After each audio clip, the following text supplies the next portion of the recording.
네, 안녕하세요. DT 당톡스피치 박소연 쌤입니다. 여러분들 취업 성공하고 이제 회사 잘 다니고 계신가요? 여러분들의 회사 생활이 조금 궁금해지고 있는데요. 그런데 여러분들 회사에서 상사에게 혹은 동료에게 말을 하다가 너무 두서없이 말해서 넌 도대체 하고 싶은 말이 뭐야? 라는 피드백을 받고 계신 분이 혹시 계시진 않나요? 그런데 여러분들 혹시 알고 계세요? 이런 문제점들도요, 다 해결할 수 있는 방법이 있다는 사실을요. 그래서 오늘은 회사에서 말 잘하는 방법에 대해서 여러분들께 알려드리고자 합니다.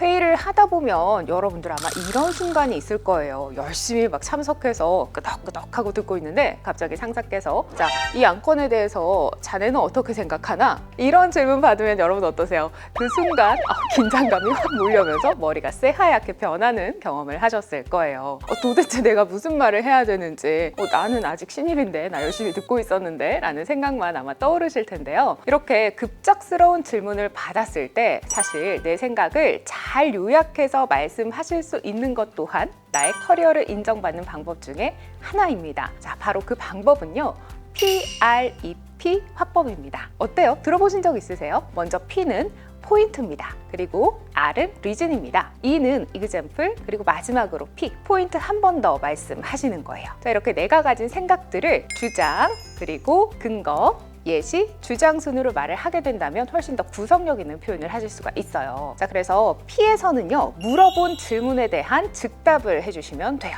R을 얘기하실 때는 내가 그렇게 생각한 주장에 대한 구체적인 근거를 말씀해 주시면 됩니다. 근거는 구체적일수록 좋아요. 수치나 데이터를 덧대서 표현하시는 것도 괜찮은 방법이 될 수가 있고요. 논리적으로 충분히 내 주장이 합당한지를 표현해 주시면 되는 거죠. 자, 그리고 example, 여기가 굉장히 중요한데요. 내 주장과 근거를 뒷받침해 줄 수 있을 법한 좋은 예시 사례를 들어서 설명해 주시는 거예요. 그리고 마지막으로 P, 다시 한 번 더 내 주장을 짚어서 요약해 주시는 방식이 되는 거죠. 자, 그럼 이걸 한번 예를 들어서 여러분들께 설명을 해드려 볼게요. 자, 여러분들이 프랜차이즈에 근무하는 마케터라고 가정을 해보도록 하겠습니다. 이번에 우리가 어떤 메뉴를 새롭게 개발하고 마케팅을 들어갈 건지 상사가 여러분들께 의견을 물었어요.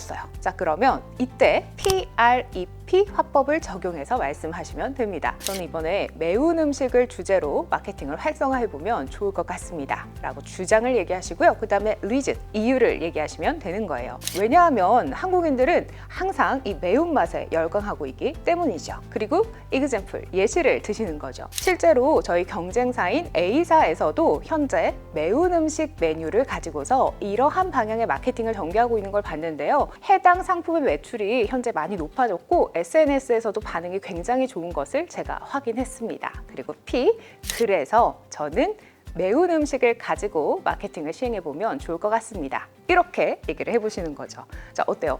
머릿속에 PREP 구조만 딱 잡혀 있어도 충분히 말을 논리적으로 잘 해낼 수가 있겠죠? 그러니까 상사가 여러분들이 갑자기 질문을 했다?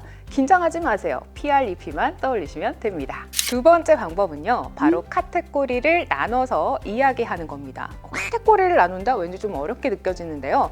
예를 들어 이런 상황에서 적용해 보시면 도움이 될 수가 있어요. 자네, 지난주에 A사랑 미팅했던 내용 있지 않나?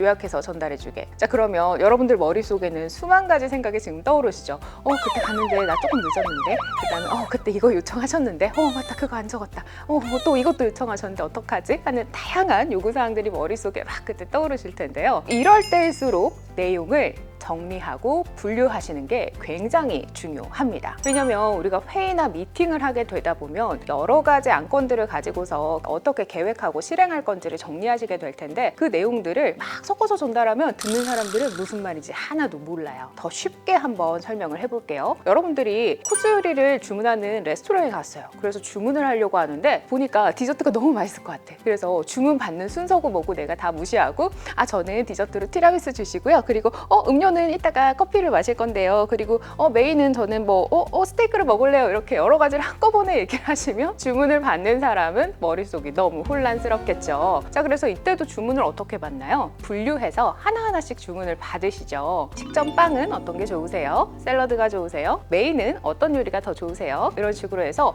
하나하나 분류해서 주문을 받는 경험 여러분들도 다들 해보셨을 거예요. 그래서 우리도 이것처럼 내가 갖고 있는 생각들을 분류해서 정리해서 전달하는 겁니다. 그래서 회의 때 했던 내용들을 다시 한번 좀 떠올려 보세요. 크게 카테고리를 묶어내실 수가 있어요. 뭐 순차적으로 묶어내실 수도 있겠고 업무의 종류에 따라서 묶어내실 수도 있겠죠. 네, 그래서 본론으로 이제 들어와서 우리가 미팅에서 회의했던 내용들을 상사에게 이제 전달하려고 할 때 그럼 이 분류를 어떤 기준을 갖고서 할 거냐 이 부분을 한번 정리를 해보자면요. 중요도 순으로 분류를 해보시면 어떨까 싶어요. 그래서 가장 중요한 안건에 대해서 먼저 얘기를 해주시고 그 다음에 두 번째로 중요한 안건, 세 번째, 네 번째 순서 이렇게 순위를 나눠서 업무의 중요도 순으로 상사께 전달을 하는 것도 좋은 방법이 될 수가 있겠습니다. 그래서 가장 중요한 안건의 경우에는 조금 더 세세하게 내용도 더 많이 말씀하시면 훨씬 더 좋을 거예요. 그 안건의 세부 내용, 앞으로의 실행 계획 이런 것들을 차근차근 정리해서 말씀을 해주시면 상사께서 이 친구 일 잘한다. 이 친구는 미팅 맡겨도 되겠어. 이렇게 하면서 나에게 점점 더 많은 업무 기회를 주실 수가 있을 겁니다. 그리고 또 하나의 팁을 더 말씀드리자면요. 이러한 말하기 방법이 우리가 누군가에게 일을 전달하거나 시킬 때에도 동일하게 쓰인다는 사실을 기억하시면 좋을 것 같아요. 이때는 내용을 어떤 순서로 분류하면 되냐? 바로 시간 순차적으로 분류해서 전달하시면 됩니다. 그래서 누구누구 씨, 저 이 업무 좀 도와주세요. 자, 1번으로 도와주실 사항은 이거고요. 이 업무가 끝나고 난 다음에는 B의 업무를 하시면 되고요. 그리고 나서 C의 내용을 정리해서 마지막 D 상사께 중간 보고해 주시면 됩니다. 며칠까지요? 이렇게 해서 내용을 전달하게 된다면 이 내용을 전달받은 분도 내가 언제까지 A, B, C, D의 순서로 이 일을 끝내야 되는구나 라고 이해하실 수 있을 겁니다. 그래서 사실 업무를 잘 받는 것도 잘 시키는 것도 이러한 말하기의 전략이 있다는 걸 잘 기억하시면 좋을 것 같아요. 네, 그래서 오늘은 여러분들이 회사에서 이 일잘러로서 말을 잘하는 방법에 대해서 구체적인 내용들을 알려드려 봤습니다. 일을 잘하는 것도 중요한데요. 잘한 일을 잘 전달하는 것 또한 매우 중요하다는 사실 꼭 기억해 보세요. 여러분들의 커리어의 성장을 앞으로도 지원해 드리겠습니다. 다음 콘텐츠에서 다시 만나요.